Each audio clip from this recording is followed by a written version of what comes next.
नमस्कार, मैं हूं आपके साथ अनुष्का और आप देख रहे हैं हरियाणा टॉप न्यूज। बादली के विधायक और मौजूदा कांग्रेस प्रत्याशी कुलदीप वत्स ने अपने प्रतिद्वंदी भाजपा नेता ओम प्रकाश धनखड़ को सलाह दी है कि वह बादली विस क्षेत्र को नशे का अड्डा न बनाए। उन्होंने कहा है कि आज बादली के हर गांव में भाजपा नेता ने पैसों के बलबूते पर 3-3 कार्यालय खोले हुए हैं। इन कार्यालयों में शराब और मांस का खुले तौर पर प्रयोग हो रहा है, जो कि ठीक नहीं है। धनखड़ को चाहिए कि ऐसी चीज़ों पर तुरंत रोक लगाएं ताकि हमारा सामाजिक ताना बाना खराब ना हो। वत्स यहां हल्के के विभिन्न गांवों में चुनावी प्रचार करने के बाद गांव माजरी में अनेकों युवाओं को कांग्रेस ज्वाइन कराने पहुंचे थे। यहां उन्होंने युवाओं को पटका पहनाकर कांग्रेस ज्वाइन कराई। उन्होंने कहा कि यह वह लोग हैं जो कि भाजपा में थे, लेकिन भाजपा की जनविरोधी नीतियों की वजह से कांग्रेस में शामिल हुए हैं। यहाँ मीडिया से बातचीत करते हुए कुलदीप वत्स ने कहा कि आज धनखड़ साहब व उनके लोग चुनाव को खरीदने की बात कहते हैं, लेकिन वह धनखड़ साहब से जरूर कहते हैं कि धनखड़ साहब यहाँ बादली हल्के के लोग खुददार है, वह अपना जमीन नहीं बेचते हैं, लेकिन इतना जरूर है कि वह गर्दन का सरिया जरूर निकाल देते हैं। उन्होंने यह भी कहा कि कितनी ताज्जुब की बात है कि भय व भ्रष्टाचार मुक्त शासन देने की बात कहने वाले कितने बड़े भ्रष्टाचारी निकले। उन्होंने कहा कि 5 अक्टूबर को पड़ने वाला बादली हल्के का एक एक वोट हल्के के विकास के लिए पड़ेगा। यहाँ के लोग पूरी तरह से कांग्रेस और भूपेंद्र हुड्डा की नीतियों में विश्वास रखते हैं और प्रदेश की बागडोर भूपेंद्र सिंह हुड्डा के हाथों में देना चाहते हैं। तो धन्यवाद मीडिया का। देखिए, आज हर व्यक्ति पूरे बादली हल्के का और पूरे प्रदेश का जो 10 साल का बीजेपी का कुशासन रहा और ओम प्रकाश जी का जो व्यवहार जो रहा अपने साथियों के प्रति, उससे सब दुखी होके बीजेपी को छोड़ रहे हैं। और कांग्रेस उनका परिवार है, कांग्रेस उनका परिवार है और उन्हें ये पता है कि कांग्रेस ही हमारा भला कर सकते हैं, हमारे इलाके का चौधरी भूपेंद्र हुड्डा जी के नेतृत्व में भला हो सकता है। जहाँ तक ये मेरे साथी बताते हैं, ओम प्रकाश जी ने इलाके को दरगत में धकेलने का काम किया। भय भ्रष्टाचार मुक्त प्रशासन देने वाले लोग, सबसे ज्यादा भ्रष्टाचार।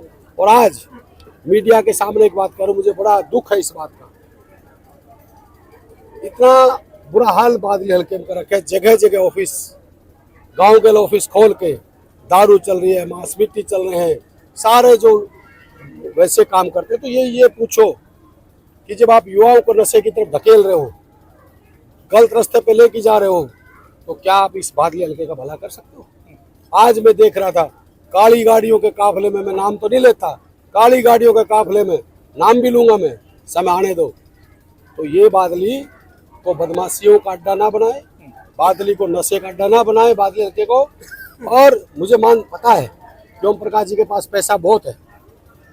कहता है कि भाई, मैं किसी की रिकॉर्डिंग सुन रहा था, उनका एक साथी कह रहा है भाई कि भाई कुछ भी हो जाओ, कितना पैसा लगो, खरीद लो, सब ने खरीद लो। जो मैं एक बात कह रहा हूँ, ओम प्रकाश जी, ये बादली हल्का है प्रधान, ये जमीन नहीं बेचते, ये जरूर है ये लोगों का सिरिया नाड़ का जरूर निकालता है। दीपेंद्र हुड्डा ने बादली आगमन पर एक बात कही है कि भाई वोट काटो और निर्दलियों से सावधान रहिए, जाकर के कल ना बीजेपी गोद में भी बैठ सकते हैं।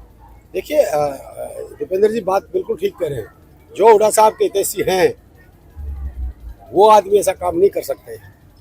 और बादली हल्के की जनता भी बहुत सियाणी है, वो एक एक वोट चौधरी भूपेंद्र सिंह हुड्डा को मुख्यमंत्री बनाने के लिए, अपने भाई दीपेंद्र जी के लिए, अपने बेटे कुलदीप के लिए एक एक वोट कांग्रेस के पक्ष में डाल रहे हैं। और मैं आपको बता रहा हूँ, ये कितना ही शाम दाम दंड भेद की नीति अपना लो, ये बादली हल्के की जनता किसी के बहकावे में आने वाली नहीं है। पता नहीं किस किस प्रकार की जात धर्म, हिंदू मुस्लिम, पता नहीं क्या न क्या करेंगे यहाँ के, पर ये जनता है। दीपेंद्र हुड्डा ने एक बयान दिया था कि डबल इंजन की जगह अब डबल भाई की सरकार चलाएं और कुलदीप वत्स को मजबूत बनाएं, तो लगा था। देखिए, मैंने भी कहा ना, दीपेंद्र जी और कुलदीप दोनों भाई हैं, दोनों भाई हैं। और हमारा एक मकसद है, अपने इलाके को मजबूत करना, अपने इलाके में रोजगार देना, अपने इलाकों को विकास के पटरी पर लेके आना, अपने इलाके को सम्मान देना, ये हमारा मेन मकसद दोनों भाइयों का। मुख्यमंत्री नारायण सिंह सैनी ने तंज कसा कि कांग्रेस बूढ़ी हो चुकी है, आयुष्मान कार्ड के तहत इलाज कराएं। ये तो अहंकार के घोड़े पर सवार है। कांग्रेस के साथ भाई किस रूप में हमें बूढ़ा मानता है नारायण सिंह सैनी जी, बताओ आप किस रूप में? हाँ, आप लोगों की सोच, बीजेपी के लोगों की सोच जरूर बूढ़ी है, वो इसका प्रमाण भी है कि जो आए दिन बयानबाजी कर रहे हैं उल्टे सुल्टे। हमारी बहन कुमारी शैलजा जी के बारे में भी बयान आपने सुने होंगे। वो हमारी कांग्रेस की बहुत सीनियर नेता है, हमारी बहन है। हुड्डा साहब को अपनी बहन मानते हैं और ये हर वो षड्यंत्र रचने का काम कर रहे हैं। पर ये मैं आपको बता रहा हूँ, खुल्लम खुला बता रहा हूँ, अब हरियाणा की जनता ने मन बना लिया। इनको बीजेपी जा रही है, कांग्रेस आ रही है और बीजेपी के भगाव में छत्तीस बिरादरी का भाईचारा कोई आने वाला नहीं है। मनोहर खट्टर कहते हैं कि जिसे चाहते हैं उसे पार्टी में शामिल कर लेते हैं, जिसके नहीं चाहते उसे पार्टी का किनारा कर लेते हैं। देखिए, ईडी सीबीआई का दुरुपयोग करते हैं, पैसे का दुरुपयोग करते हैं, पर नेताओं ने तो कर लेते हो। इन जनता ने काका कौन करेगा? ये जनता यहाँ तेरे से हिसाब मांगेगी। 9.5 साल जो तेने किसानों का खून बहा, किसानों का अपमान किया, बहन बेटियों का अपमान किया, खिलाड़ियों का अपमान किया, कर्मचारियों का अपमान किया और सरपंचों को पीटा। कौन सा ऐसा वर्ग है खट्टर साहब जो तेने नहीं पीटा? और बताऊं, ये तो समय ऐसा आ गया, खट्टर साहब अगर ये होते ना तो जैसे नायब सिंह सैनी की गैल हो रही है, उससे बुरी उसकी गैल होती। तमाम महत्वपूर्ण खबरों के लिए देखते रहिए हरियाणा टॉप न्यूज।